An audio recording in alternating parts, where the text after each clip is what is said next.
Elias Cole had grown used to silence.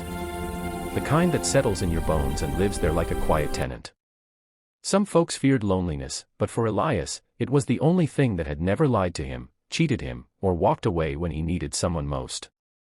He worked the Hawthorne Ridge Ranch alone, 600 acres of open land, cattle, fences that always needed mending, and a sky so wide it could swallow a manhole if he stared too long. He liked it that way. No one to disappoint. No one to lose. But that winter night, everything changed. The storm had rolled in fast, wind screaming through the pines, snow beating down on the land, turning the world into a white blur. Elias was heading back from checking the northern fence when he saw something strange near the old logging road, a vehicle, half buried in snow, its headlights flickering weakly like a dying heartbeat. He almost kept riding. Folks didn't come out this far, it wasn't his business. But something, an instinct he didn't know he had anymore, made him steer his horse closer. At first he thought the car was empty. Then he heard it. A thin, trembling sound. Crying. Elias ripped open the back door and froze. Two little girls, twins, no older than 6, sat huddled together under a blanket. Their lips were blue, their tiny bodies shaking violently from the cold. One of them looked up at him with wide, terrified eyes. Please," the smaller twin whispered. "Help Mommy, she went to get signal, she didn't come back." Elias's stomach dropped. A missing mother. 2 children stranded in a storm. And nightfall coming fast. Every instinct he buried years ago, the protector, the caretaker, the man he had been before life hardened him, came roaring back. He scooped both girls into his arms, wrapped them in his coat, and raced them back to his cabin. The storm howled like a living thing behind him. Snow stung his face. One of the girls clung to his shirt, whispering, "Don't let us die, please." "You're safe," he muttered, barely recognizing the softness in his own voice. "I've got you." Back at the ranch, Elias lit the fire, wrapped them in blankets, and made warm milk while the girls sat curled on his old leather couch. They told him their names, Lila and Ivy, and that they were traveling with their mother after leaving a dangerous home situation. Their car had broken down, and their mother, desperate, had gone into the storm looking for help. Elias listened quietly, jaw tense. He knew what it meant for a parent to risk everything for their kids. He also knew the odds of a woman surviving alone in that blizzard. But he didn't tell them that. Instead, he said, "I'll find her."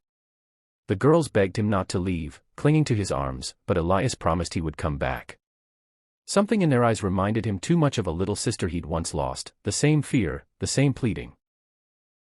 Elias saddled up again, grabbed a lantern, a rope, and a heavy coat, and went back into the night. Hours passed. Snow deepened. Cold gnawed at him. He stumbled through woods, calling out, listening, praying to a God he thought had stopped listening years ago. Then he found her. Half-conscious, collapsed against a fallen tree, covered in snow, skin burning with cold, yet alive. Barely. He carried her back, fighting the storm every step of the way. When he laid her by the fire, the girls ran to her, crying and calling out, "Mommy." The woman barely opened her eyes long enough to whisper, thank you for saving my children." Elias brushed the frost from her hair. "You're safe now," he said softly. And for the first time in years, he realized he wanted someone to stay. Morning arrived slowly, like the world had forgotten how to wake. The storm had passed, leaving the land silent and glassy under the weight of fresh snow. Inside the ranch house, the fire crackled softly, casting warm orange light across the wooden walls. Elias sat by the table sipping coffee, watching the twins sleep curled against their mother. Her name, he learned, was Mara Wren. And she was stronger than she looked. When she woke, her first words were, "My girls." Her second was a soft, grateful sigh when she saw them breathing peacefully beside her. "You saved us," she said, her voice raw but warm. "I don't know how to repay you." "You don't need to," Elias replied, almost gruffly. He wasn't used to gratitude. He wasn't used to anything involving people. But Mara insisted. And over the next days, as the storm trapped them together, something unexpected began to grow. Mara helped cook.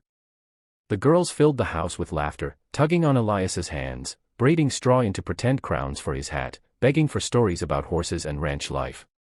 Elias fought it at first, their warmth, their cheer, their presence, but the walls he'd built around himself for years started cracking. Mara was gentle but brave. She listened without pushing.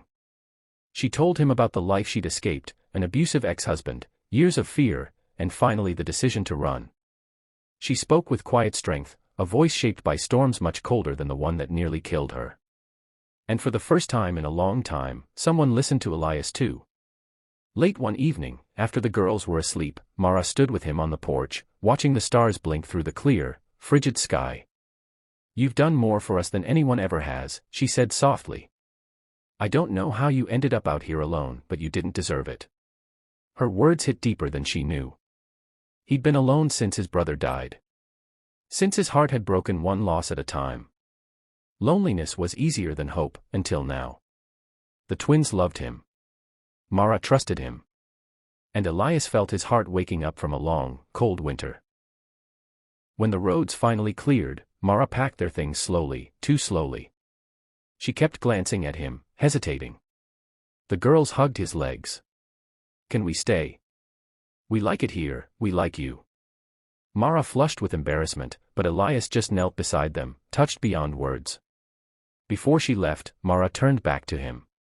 "I don't know what comes next," she admitted, "but, if you ever want to see us again, if you ever want someone to come back." Her voice trembled. "I would." Elias swallowed hard. "Then come back," he said simply. She smiled, small, hopeful, bright enough to melt all the snow around them. A week later, they did come back. For dinner. Then for a weekend. Then, slowly, for a life. Little by little, the lonely rancher's home filled with laughter, warmth, and love. Mara brought color to the world. The twins brought joy. Elias brought safety and tenderness they had never known.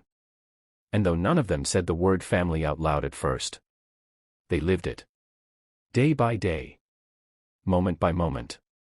Until one morning, Mara stood on the same porch where they watched stars weeks before, took his hand, and said with a shy, trembling smile, "We're not running anymore. Not if you'll have us." And Elias, a man who thought he would die alone, finally let his heart speak. "I've been waiting for you," he whispered. "All of you." And the coldest winter of his life became the beginning of his warmest spring.